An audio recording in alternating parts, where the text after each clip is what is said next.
Akshita, thank you so much for being here, being a part of this video.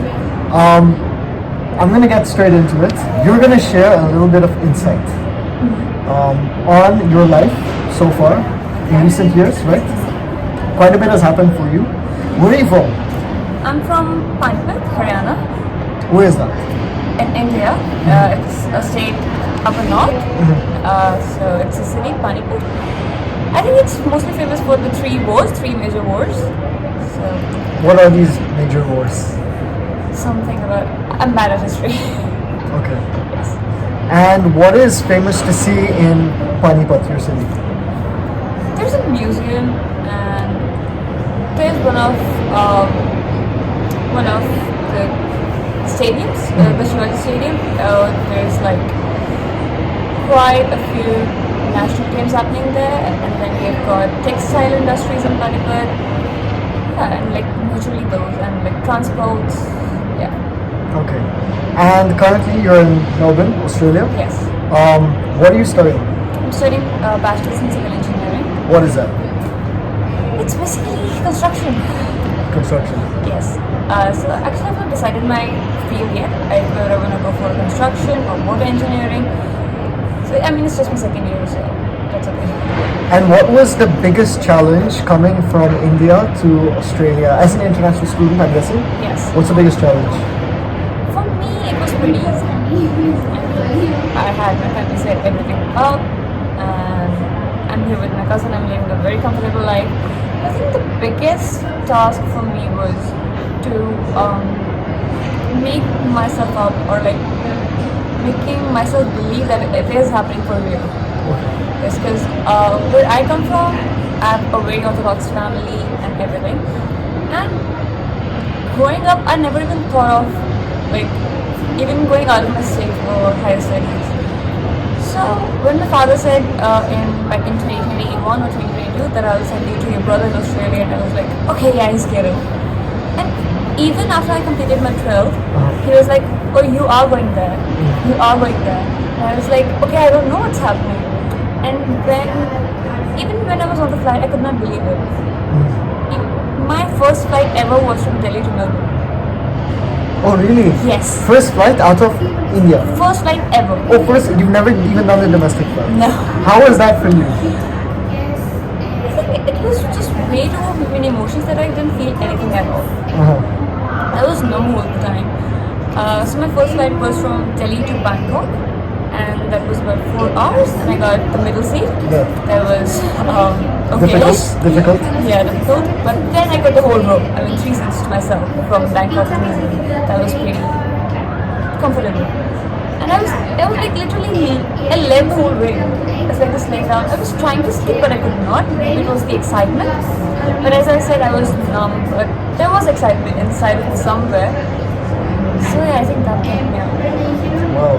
Yeah. So, quite a big journey to not just take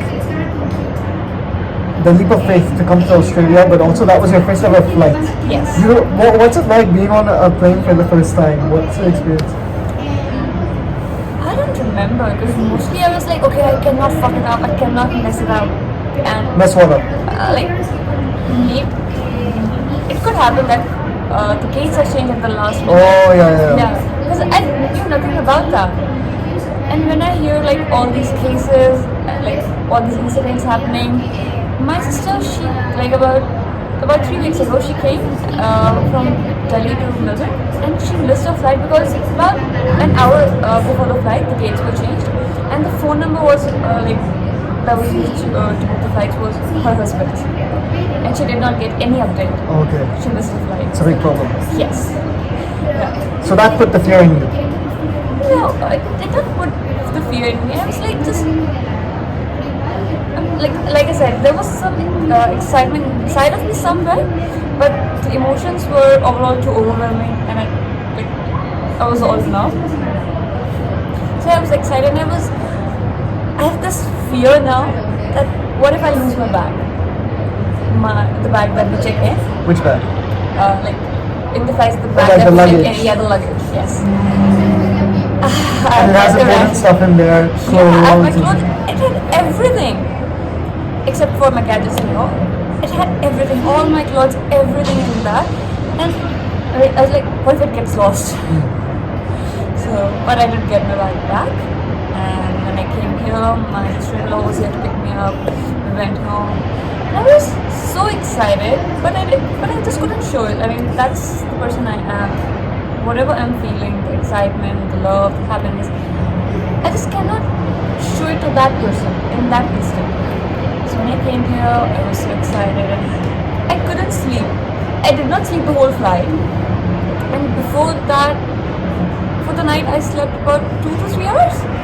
I had to wake up at 4 to catch my flight. And then, like 4 in the morning. Yes. And I slept at around 1, I believe, 12 or 1. Yeah, when I came here, my sister-in-law was there to pick me up. I came home and then I was all like excited to meet my nephew. He's like quite small. And our pet dog here, Buzo, and yeah. So it was a mix of emotions. Yeah, it was a mix of emotions. And when I came home, my partner was like, okay, let's go shopping. I was like, that pumped me up. I was like, maybe I was feeling a little dizzy after like when I reached there, but when she pumped me up, I was like, okay, let's go. But at night, she had her friends over, and I was like, no, I'm gonna be up all night. I'm not sleepy at all. And then I think I tried to lay down for just a minute or two, and then I woke up the next morning. I was like, no, I won't sleep. At around 10, I slept. I was like, I had no intention of sleeping, but I fell asleep, and then I woke up at 7 the next morning. Wow.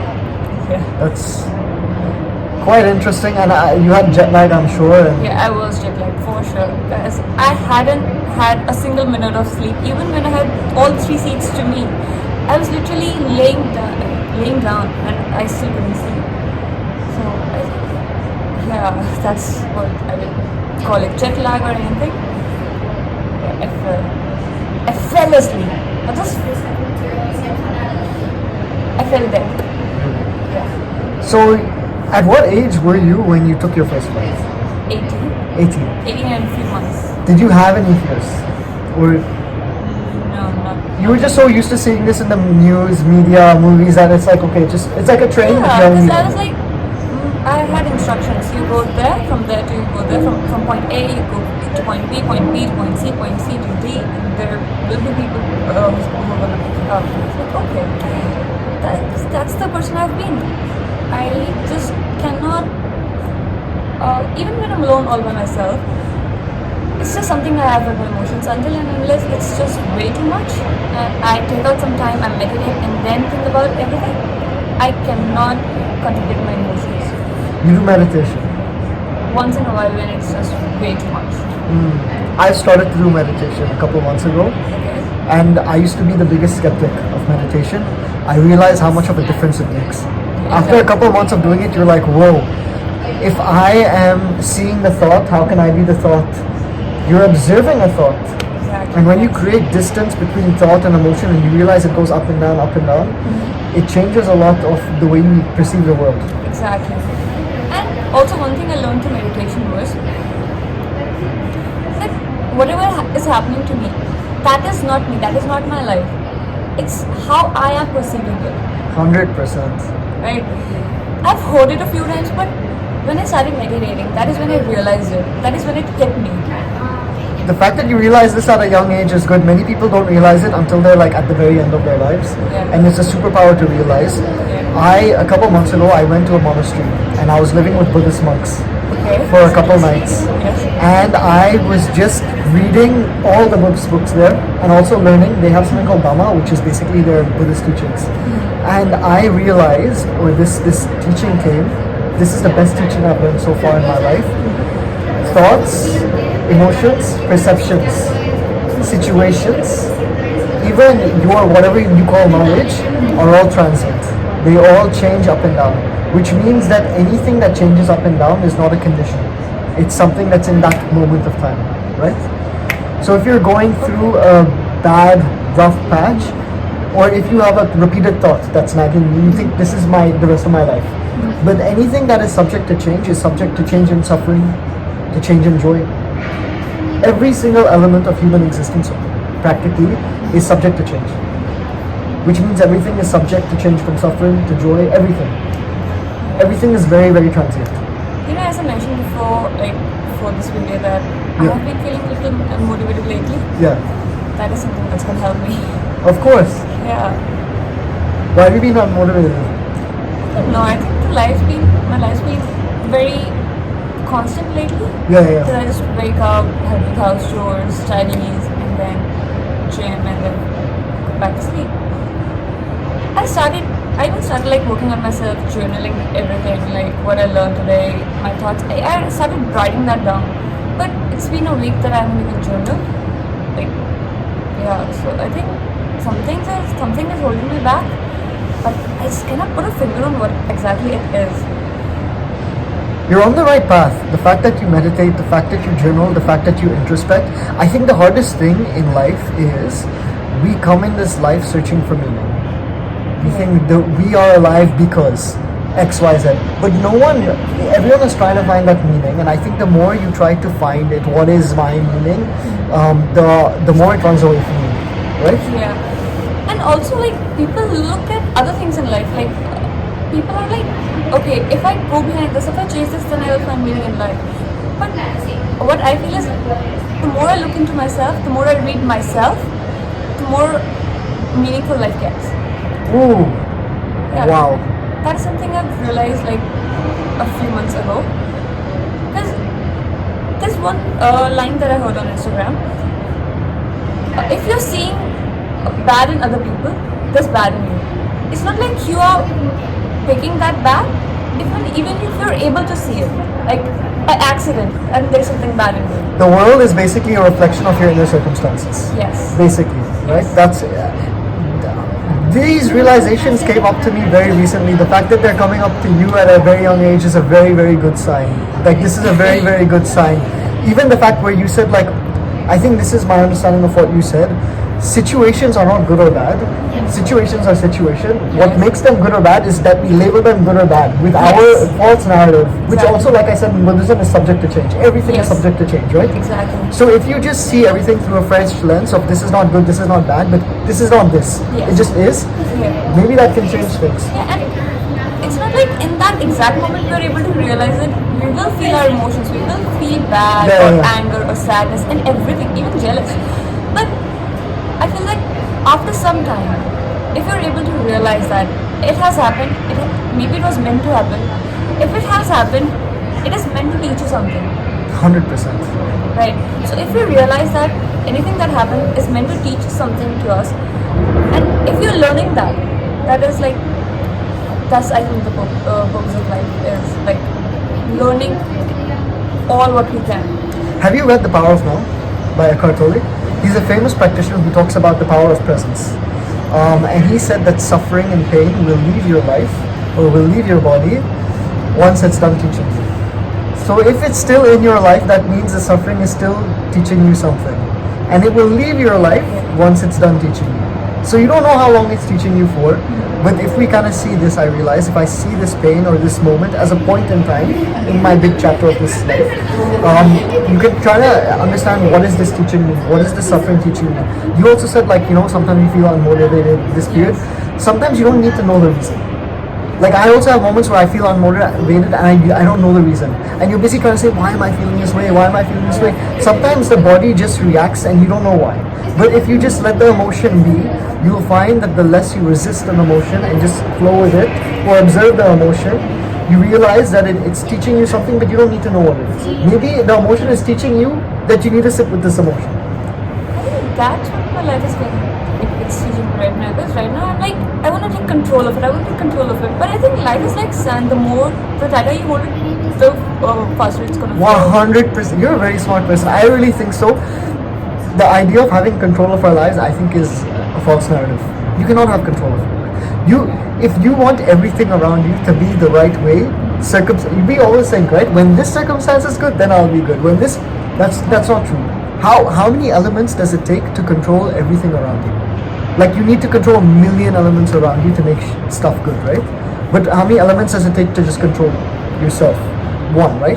And you were saying that the outer world is a manifestation of what's happening inside. I realized this firsthand. couple months ago, I was driving, okay? And I was thinking to myself, I know this sounds funny, these people suck, this city sucks, everything is just so lame, this car sucks, everything. Then I was just driving in a bad mood. 5 minutes later, I was in a good mood. I was like, oh wait, everything is so nice. Look at the lovely sun. Look at the people. All the people look so nice. Look at the greenery. And after a second, I took a step back and I'm like, wait, everything was the same. What just happened there? And then that's when I realized my inner state was good. When it became good, then everything around me became good, right? Yes. That's when I realized I think I just need to cultivate the inner state. Once you do that, it doesn't matter what's happening around. Yeah, and I think that everyone, like every person on this world knows all of this. Like it's now available on Instagram, on like even WhatsApp. WhatsApp YouTube. University. Yeah.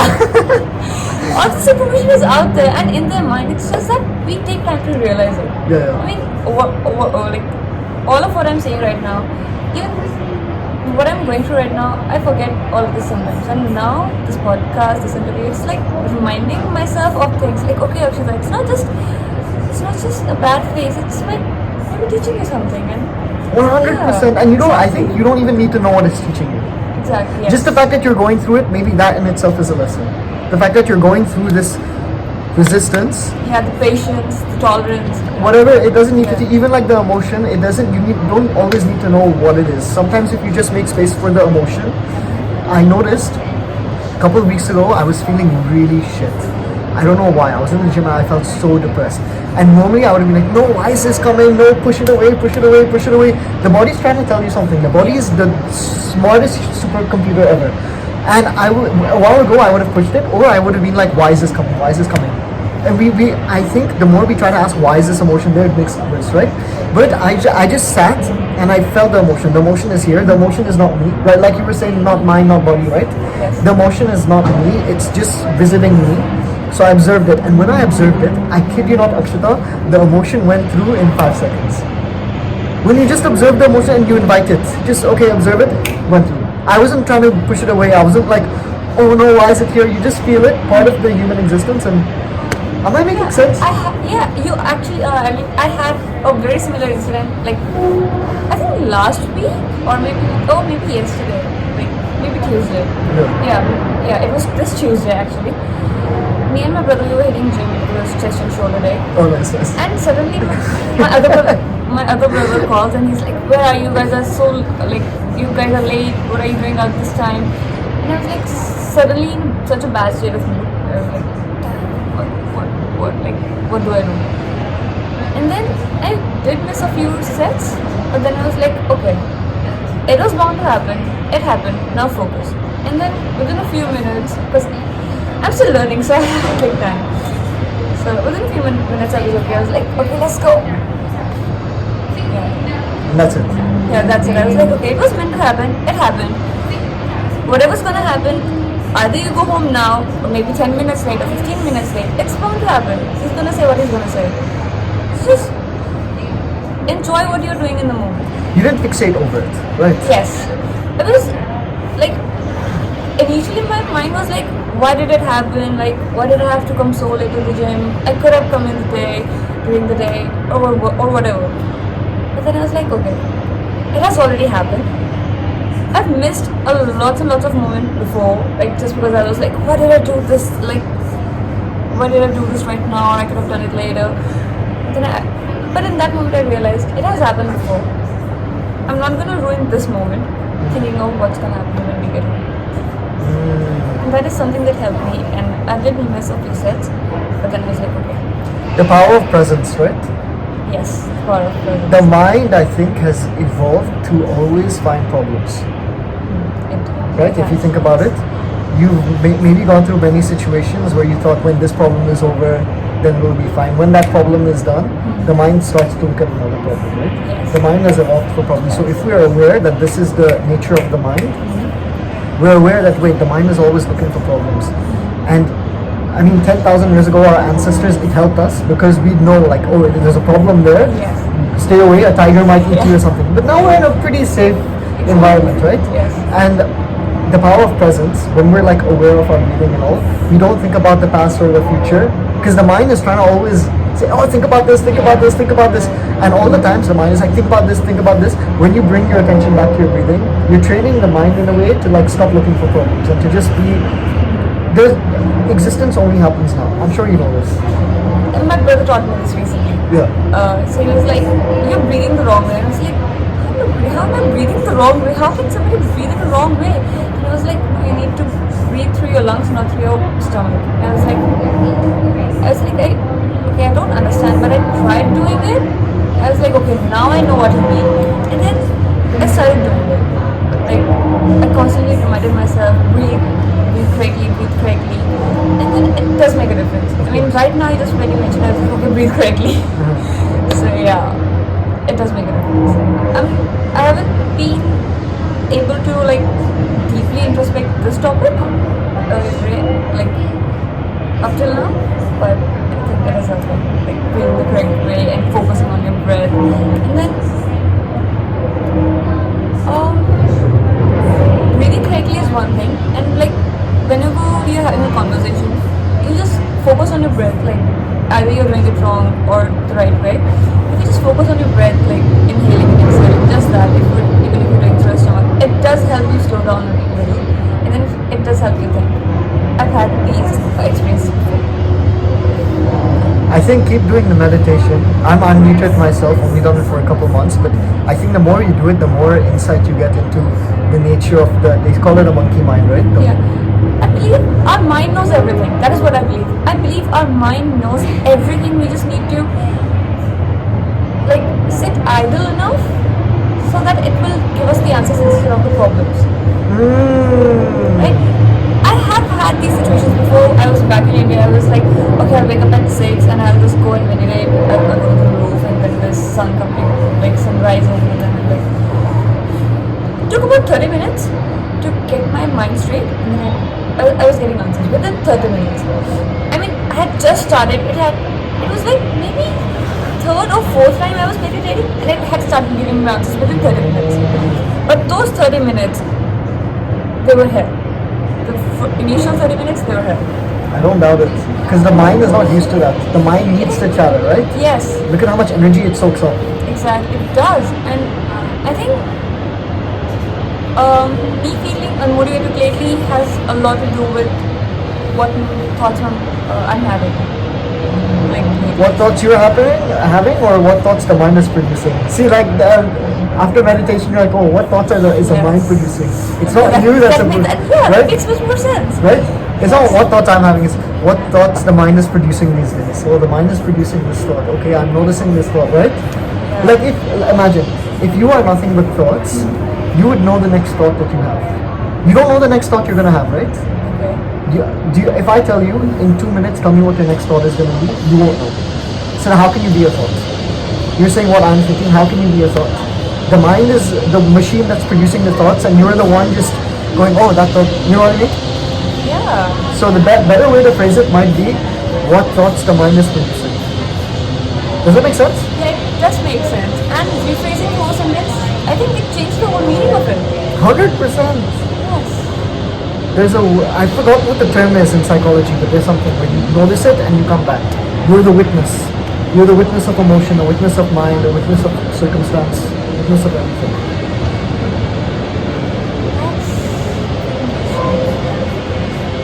I know that rephrasing your words has some kind of power to it, but this is deep. This was deep, yes. And it's actually a very simple concept. Very, very Yes. simple concept. Yes. There's basically the mind and there's you. But people think that's me, that mind is me, but it's not. Like the mind and you. That's a very simple concept. But people are just so caught up with as soon as the thought comes, they're like, oh, that's me. They don't realize. Yeah, I think people start judging themselves and they're like, they just go into a whole loop. Oh, why did I have that thought? Why did I think this way? Yeah. You didn't have the thought. The mind gave you that thought, and the mind is making you think that's you. Yeah. You understand? Right. Like sometimes you have a thought, and you're like, oh no, why did I think that thought? You didn't think the thought. The mind thought that thought. Exactly. The mind gave that thought to you. And that loop is so vicious, it's so depressing. I've been there, trust me. And I'm like, Everyone's been why there. am I thinking that way? That's not me. That's not me. And the way you said it, it's not you. It's the mind producing thoughts. 100%. Yeah, it makes so much Can you sense. ever shut off the mind? You can never shut off the mind. The only time the mind will stop producing thoughts is if you're enlightened, like the Buddha, right? Or you're dead, right? So the mind will do what the mind does. Exactly. Even if you're sleeping, it's doing its work. It's doing its work. So for people to say, oh, I have to stop thinking that thought, that's the worst. Have you ever had a thought where you didn't want that thought, right? And you push it away, and when you push it away, it comes back, right? You push it away, it It comes back. happens especially during meditation. Right? Yes. So this is the nature. This is where you understand the nature of the mind. The nature of the mind is to keep shoving thoughts down your throat, and it's your job to notice it, to notice the thought. Instead of pushing it away, just say, okay, mind is giving me this thought, mind is giving me this thought. Thank you, mind. Thank you. That's basically it. Yeah. That's the reason people do the meditation. You've made my life so much better. I tell you. Really. Trust me. Yes. And I really think this realization only came to me after like a couple months of meditation. But I'm like, this is the simplest concept ever. The simplest concept. In black and white terms, it's the simplest thing, but people don't get it. Because they're very consumed in their minds. Yeah. And there has to be, I think, sometimes an element of suffering. Like I had quite a bit of suffering. Yes. And from that suffering, you're like, okay, now I realize this suffering is teaching me something. Like this. Yeah. You have changed my life for sure. No, I don't think I've changed it. But you also grew up in a traditional family? Yes. How was that? Arranged marriage family and... Yeah, it is. But I think there's been growth recently and like way too much of it. They are improving because there's so many things that they have to unlearn. Learning something is difficult, but unlearning something I believe is way worse. It's much more difficult. Because it's more ingrained, more hardwired. Yes, because they were like brought up in a situation, in a condition, in an environment where, like, especially in Haryana, where, like, it's discrimination and everything a person shouldn't be. You have it. Yeah, like I have it in my blood, but I try not to show it. Like there's this side of me, but then there's other side of me as well. Not just one, I've got many different sides, and I believe that is a part of me, and it's always going to be a part of me. I cannot hate it anymore, right? Because when I'm in Haryana, when I'm with my family, I need to be that. I need to bring that personality out. So yeah, I didn't pay attention to it, to be very honest. Even in my school years, when everyone was like, oh, what is this person thinking about me? Oh, why is this happening? I was like, okay, I'm supposed to do this, I'll do this. Because I was never in class. I was always busy in something like sports or co-curricular activities. I didn't have time. It happened during the COVID period when I got time with my family. My bond, like, it got very strong with them. And that is when I started to realize things. And it's like, I think my family only that helped me like realize a lot of things, these things, this early. Yeah. Yeah. So when I think about it, how it was, I'd say overall it's been inspiring and the way life should be. I mean, that's how it should be. You're learning things, you're realizing things, and things are hitting you. I think that's the very important part of life. Because I believe one is when you know something, one is when you realize something, and the third is when something hits you. I get the point, right? So, yeah. I never paid attention to what's going on. I was never very emotionally available to anyone. But recently, staying away from them, my sister, the one I grew up with, she's teaching me lessons, to be honest. Yeah. So things have changed. Yes, things have changed. Definitely they have changed. Even my families, they're constantly evolving. They're constantly unlearning and learning new things. So they are getting better with time. And whatever I think, like, okay, this has happened before, but they have changed now. And my siblings and my younger cousins, they don't have to go through it. So I'm like, okay, that's better. Yeah, it's better. Overall, it's good. And sometimes you go through things, and the reason is not to help you only, but also to help other people who are going through things. Yes. Because you have the knowledge, right? So you Yes. can help other people. Yes, exactly. And when it's within family that you're able to help your younger siblings. It is such like I just can't describe this feeling. Like this makes you feel so good, like Fulfilled? yes, fulfilled and satisfied. I'd say. You're like, okay, I didn't get this, but they did. I'm happy for you. And it's just like, yeah, it feels like the same thing as if you got it. So, yeah. They say, like in spiritual traditions, the best way, the ego, that the whole goal is to dissolve the ego. And one of the best ways to dissolve the ego is compassion, like you were saying, compassion. Because it puts it less on me, about me and myself and my needs, and more on others. And when you do this, the ego dissolves. So compassion is one of the best ways to dissolve the ego. That makes sense, right? Yeah. Because you're dissolving the need for me and my needs and my desires and my things. So obviously, this is an example of trying to dissolve the ego, right? I don't know. I mean, I've never felt what ego is. Maybe I have had that feeling. I just cannot label it this feeling is ego. Because I've never been told that you are egoistic or something. I've never been told that. So I just cannot label a certain feeling that I felt as ego. So yeah, I'm not sure. But I think it's like, instead of being jealous, I'm happy for them. That is what helps me feel satisfied. I'm also like, okay, it's good that I do not feel jealous. And it's also good that they are getting it. It's okay. What if I did not? They are the ones who are getting it. They are my life. And I literally held them when they were such babies. Well, there's a big difference. Yeah. They're like about 7.5 years younger than me. And even if it's with my sister, the one I grew up with, she's only about a year or so younger than me. And she's like, if I didn't get something and she did, even I feel happy even for her. Even for my older siblings. Okay, if I didn't get it, they got it, I'm happy for them. It's not like, oh no, I didn't get it. But I'm like, okay, if I didn't get it, they got it. It's the same thing. It's even within the family. It's okay. Very good attribute to have. One more thing I want to ask you before we close this. In a nutshell, any plans for the future? Any exciting goals you have your eyes set on? That is a difficult question. Because right now, the ultimate goal of my life is to live a comfortable life. Like, to have enough money. It doesn't matter where it comes from. Like, I'm doing civil engineering. It could be like I'm doing civil engineering and I have a firm and real estate as well. It could be a bunch of that, or it could be anything. But I'm living a comfortable life.